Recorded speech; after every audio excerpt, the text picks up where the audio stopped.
In the wise words of Seneca, every new beginning comes from some other beginning's end.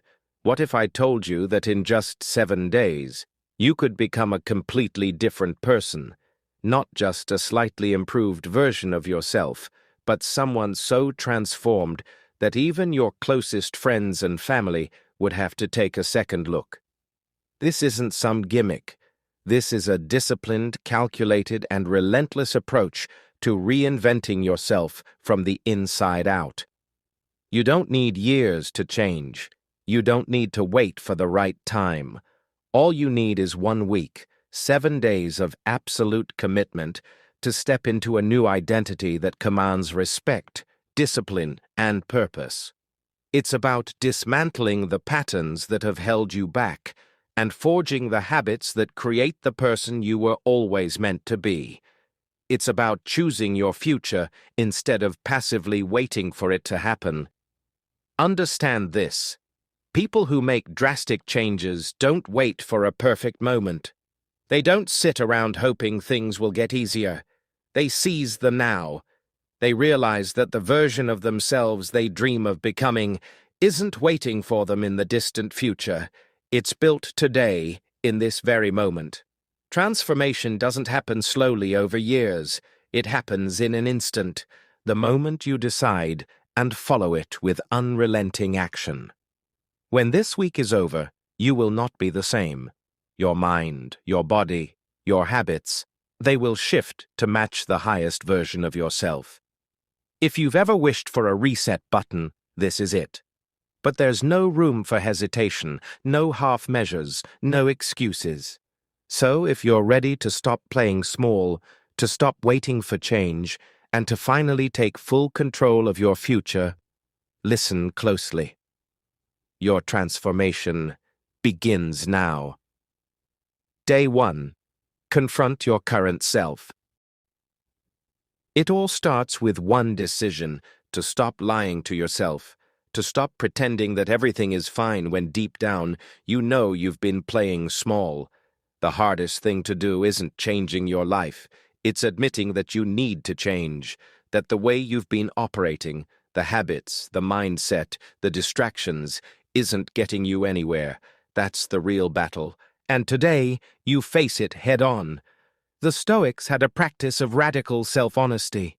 They believed that if you wanted to master life, you had to first master yourself. Seneca once wrote, "A consciousness of wrongdoing is the first step to salvation."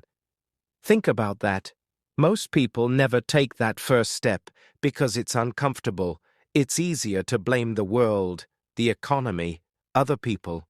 But if you keep blaming everything outside of you, you stay powerless. The moment you take full responsibility, when you stop making excuses and start owning your actions, that's the moment your transformation truly begins. So today, you're going to do something that most people never do. You're going to take a brutally honest inventory of your life. And I mean brutal. No sugarcoating, no justifications.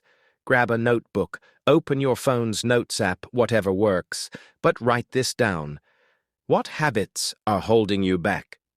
What patterns keep repeating in your life that you know are destructive? Where are you wasting time? What fears have kept you from taking action? What are you tolerating that you should have cut out a long time ago?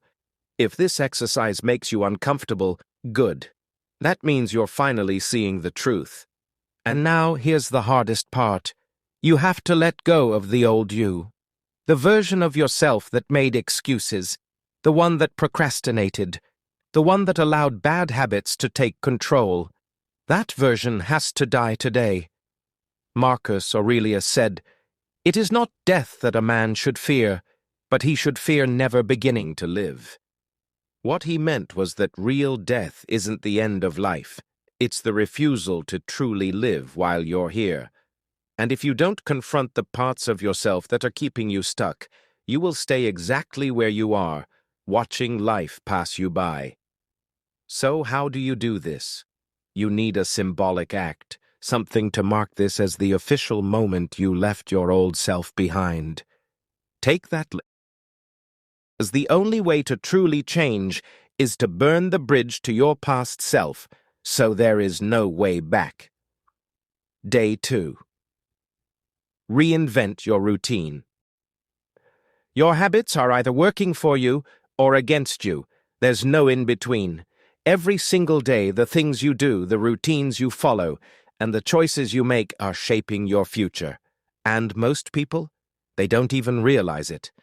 Now, I know restructuring your entire day might sound overwhelming, but trust me, it's about making those small, incremental changes that add up to huge transformations. Start with the morning.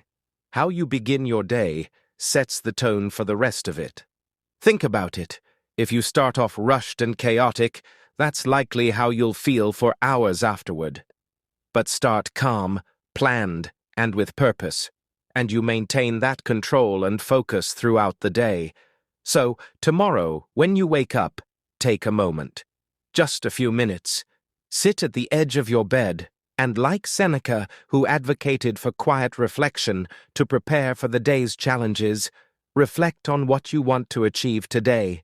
Not just the tasks, but the personal attributes you want to embody. Once you've set your intentions for the day, make your bed. It's a simple task, but as Admiral McRaven shared in his famous speech, if you want to change the world, start by making your bed. It gives you the first accomplishment of the day and sets you up to keep achieving. Then, give yourself some time for a bit of exercise. It doesn't have to be a full workout, just something to get the blood flowing and wake your body up. The Stoics were big on the connection between a sound mind and a sound body. Epictetus used to say that it's essential to exercise not just our minds, but our bodies too, keeping both in good health. After you've got some movement in, make sure you're giving your body the right fuel. A healthy breakfast, something that makes you feel good, not something you'll regret an hour later. Remember, this is about setting up patterns that boost your energy and focus, not drain it. As you move through your day, stick to this new pattern.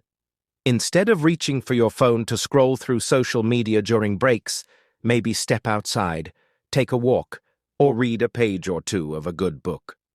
Seneca would often take these moments to write thoughts in his journal, reflecting on his behaviors and reactions to events, which is a practice that can help you stay aligned with your new goals. And as your day winds down, take some time to wind down with it. Maybe establish a new evening routine that involves less screen time and more time connecting with yourself or your loved ones. Before bed, reflect on your day just like Marcus Aurelius did. He would ask himself questions like, "What evil have I cured today?" or "What failing have I resisted?" Use these questions to audit your day, not to judge yourself harshly, but to observe and plan how you can be even better tomorrow. By revamping your daily routine like this, you're not just changing what you do, you're changing how you think. You're training yourself to live more deliberately, more stoically, with a clear focus on what you can control and letting go of what you cannot. Each day becomes a step towards becoming not just the person you want to be, but the person you are meant to be. So keep at it, each day, one day at a time, until these practices are not just something you do, but a part of who you are. Day 3. Physical transformation. Your body is the physical manifestation of your discipline. It reflects the choices you make every single day, whether you push yourself or let yourself slide. And here's a truth most people don't like to admit. The way you carry yourself, the way you move, the way you physically exist in the world, it all matters. Not just for aesthetics, but for who you are becoming. The ancient Stoics understood this deeply. They believed that if you wanted to master your mind, you had to start by mastering your body. Senate is a priority. Perhaps you set a boundary around morning time to read or meditate. The key here is that these aren't just preferences. They're non-negotiable parts of your day, that enable you to live according to your values. The act of setting boundaries can often feel uncomfortable, especially if you're not used to asserting your needs. You might worry about how others will react or fear being seen as selfish, but remember, Stoicism isn't about pleasing others or meeting societal expectations. It's about living a life of virtue and personal integrity. The Stoics would argue that by respecting your own limits, you're better equipped to fulfill your role in society and contribute in more meaningful ways. To start setting effective boundaries, begin with small, manageable changes. Communicate your limits clearly and respectfully without feeling the need to over-explain or justify them. It's enough to say, "I'm not available at that time," or "I need to pass on this project to focus on my current responsibilities." As you practice, you'll find it becomes easier, and most people will respect your clarity and honesty. Another Stoic strategy is to regularly reflect on your interactions and how they align with your boundaries. Consider the times you felt resentment or exhaustion. These emotions are often signals that your boundaries are being violated. Use these insights to adjust your boundaries as needed, always with the goal of preserving your time and energy for what truly matters. Ultimately, setting boundaries is about taking responsibility for your life and your happiness. It's a powerful assertion of your worth and priorities. And while it might be challenging at first, the more you practice, the more natural it will feel. Over time, you'll notice a profound shift in your stress levels and overall happiness. You'll have more energy for the things you love, deeper connections with others, and a greater sense of control over your life. So remember, setting boundaries is not just a practical skill. It's a Stoic practice that enhances your ability to live a purposeful and peaceful life. By honoring your needs and limits, you're not only respecting yourself, but also setting the stage for healthier, more respectful relationships with others. Habit 4. Take ownership of your life. It's tempting, isn't it? When things go wrong, maybe a project fails or a relationship falters, it's easy to point the finger at circumstances or other people. We've all been there, shaking our heads and saying, "If only things had been different." But here's a game-changing thought. What if, instead of blaming external factors, we took a step back and looked at our own role in the situation? This is what Stoicism nudges us towards, taking ownership of our lives, not through blame, but through responsibility. Stoicism teaches us the power of focusing solely on what we can control. While the world may be unpredictable and often challenging, our reactions and actions remain our responsibility.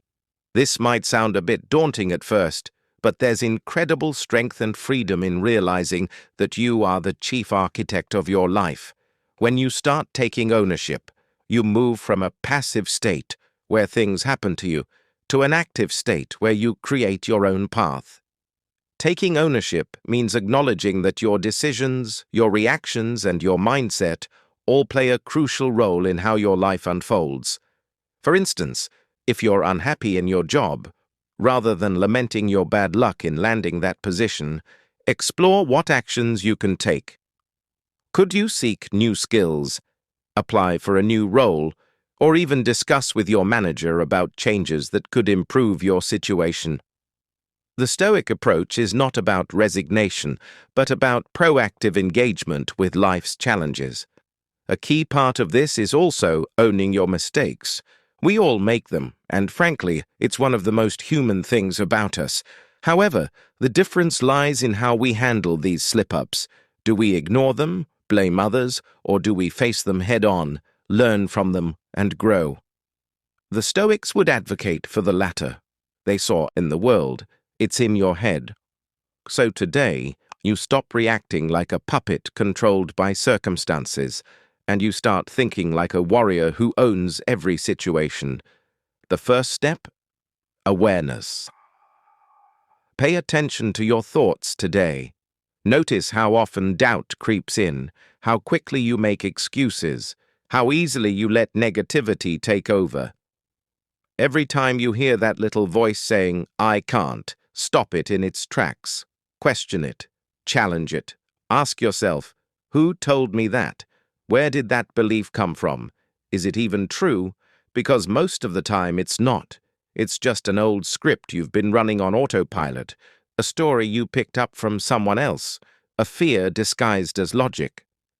The Stoics called this examining impressions, testing your thoughts instead of blindly believing them. Now, let's get practical. Every time a limiting belief pops into your head today, replace it with its opposite. Instead of, "I don't know how to do this," say, "I'll figure it out." Instead of, "I'm not strong enough," say, "I'm becoming stronger every day." This isn't about fake positivity, it's about shifting your focus. The Stoics didn't sit around hoping for good outcomes. They trained their minds to be resilient no matter what happened. Seneca wrote, "A man is as miserable as he thinks he is." If your thoughts create your experience, why not start thinking like someone who is unstoppable? And let's talk about fear. Fear is the single greatest killer of potential. It stops people from taking risks, from speaking up, from chasing the life they actually want. But here's the thing. Fear is always worse in your mind than in reality. The Stoics had a practice called premeditatio malorum, or the premeditation of evils. They would visualize the worst-case scenario before it happened, preparing themselves mentally so that when challenges arose, they were ready. They didn't avoid fear, they stared it down and took its power away. So today, think about the things you've been avoiding because of fear.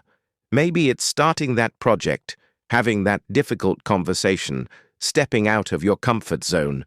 Whatever it is, picture the absolute worst-case scenario. Now, ask yourself, could I survive that? Could I handle it? The answer is almost always yes. Once you realize that, fear loses its grip. Another thing that keeps people stuck? Complaining. Complaining is mental poison. It shifts your focus from what you can control to what you can't. Marcus Aurelius had a rule: don't waste time blaming, whining, or wishing things were different. Instead, focus all your energy on what you can do. So today, catch yourself when you complain, whether it's out loud or just in your thoughts, and stop immediately. Ask yourself, what's one action I can take to fix this? If there's nothing you can do, then accept it and move on. No more wasted energy. Day 5. Strengthen relationships. No matter how strong, disciplined, or successful you become, if you neglect the people around you, you'll always feel like something is missing. Because here's the truth. We are built for connection. Even the most independent, self-sufficient person needs relationships that challenge them, support them, and make them better. The Stoics understood this deeply. Marcus Aurelius, despite being the most powerful man in the Roman Empire, constantly reminded himself that he was just one piece of a greater whole. He wrote, "We were born for cooperation, like feet, like hands, like eyelids, like the rows of the upper and lower teeth." In other words, trying to do life alone isn't strength, it's weakness. But let's be real, relationships aren't always easy. People are messy, unpredictable, and sometimes frustrating. And maybe you've convinced yourself that you're better off keeping to yourself, avoiding the hassle. But if you think about it, the greatest moments of your life, the ones that truly meant something, weren't about money, achievements, or status. They were about people, the late-night conversations that changed your perspective, the friend who showed up when you needed them most, the mentor who pushed you to think bigger. These moments weren't about what you had, they were about who you had.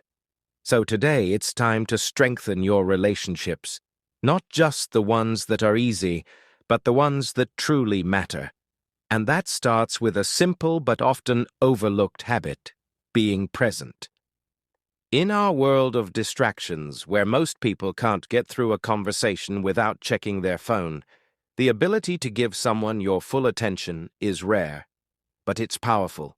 Seneca wrote, "Wherever there is a human being, there is an opportunity for kindness." That means every interaction, whether it's with a friend, a co-worker, or even a stranger, is a chance to be intentional, to connect, to leave someone better than you found them. Start with the people closest to you. When was the last time you had a deep conversation with your parents, your siblings, your best friend? Not the quick, "how's it going?" but a real, meaningful talk. Call them, meet up with them, ask them questions and actually listen to their answers. Because here's something most people don't realize: everyone is fighting a battle you know nothing about. Even the strongest, most put-together people have struggles they don't talk about. And sometimes the smallest act of kindness, the simplest, "Hey, I've been thinking about you," can make more of a difference than you'll ever know.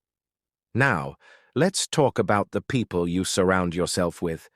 Because not all relationships are worth keeping. Some people lift you up, challenge you, make you better. Others drain your energy, fill your head with negativity, and keep you stuck in old patterns. The Stoics were ruthless about this.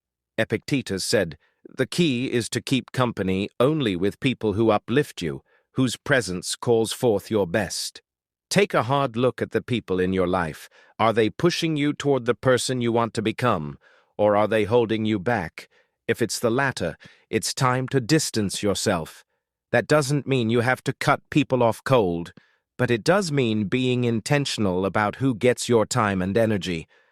Because time is your most valuable resource, and who you spend it with determines the direction of your life. And finally, don't just strengthen relationships, build new ones. If you don't have people in your life who inspire and challenge you, go find them.